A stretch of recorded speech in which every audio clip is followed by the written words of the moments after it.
Hello everyone, how are you doing? This is MD Tech here with another quick tutorial. In today's tutorial I'm going to show you guys how to resolve if you're getting errors as the RPC server is unavailable. Basically utilizes interprocesses communication technique and would allow a client and a server to basically communicate to each other. So that's pretty basic definition of it, but I feel like just give you guys an idea of what it does.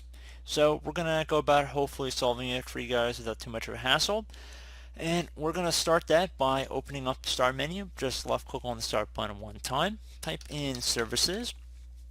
Best match should come back with view local services as well as services. I would suggest just left clicking on the one that only says services. So select that. Might say desktop app underneath again if you're on Windows 10. I do get a lot of people that are on Windows 7 and Windows 8 to come over to these videos as well, but it should be pretty similar process to resolve this issue. Okay, so now you want to go ahead and scroll down to get to the DCOM server process launcher right here. So you want to go ahead and double click on that. You want to make sure server status is running as well as startup type is automatic. If it was not running and automatic, you would have the ability to go ahead and adjust this to automatic, set the server status to start, and then left click on apply and OK. You want to do the same thing for two more services as well. So you go down to remote procedure call. So there will be two here. You want to do it for both. Exact same thing we were showing before. So again, automatic, you want to make sure it's running.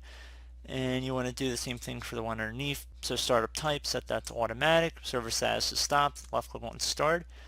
This is the remote procedure call and then an RPC locator. Left click on apply and OK. And that should hopefully be about it. So if we close out of here, one further thing we can try, and that would be to go ahead and open up the start menu again. Type in control panel. Best match should come back with control panel. Just left click on that one time.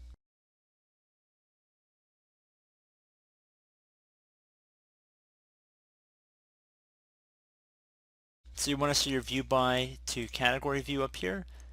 And then you want to go ahead and left click on system and security on the left side. Underneath Windows Defender Firewall, you want to left click on allow an app through Windows Firewall. So left click on that one time. You want to left click on change settings. So now that you have the ability to edit the settings, you want to scroll down to get to remote assistance. Right here, you want to make sure both of these are checked, so private and public. Public, I would probably recommend you guys don't check it. I mean, if you're still having an issue, you can try checking and then just doing okay. You just maybe might be opening yourself up a little bit more to other networks, so just keep that in mind. You can do some independent research and decisions on your own. I'm not really here to tell you one way is better than the other. Personally, private should be probably good enough for most people, but if you really want to make sure it works, you can check mark inside both of them, play around with it, and then just left going OK. That's going to really be at your discretion. And then once you're done with that, go ahead and close out of here.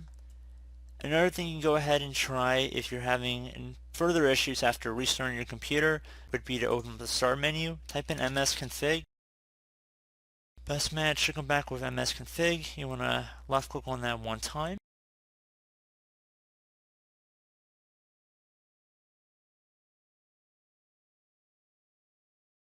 And then in the general tab, you want to make sure normal startup load all device drivers and services is selected, and then left click on OK.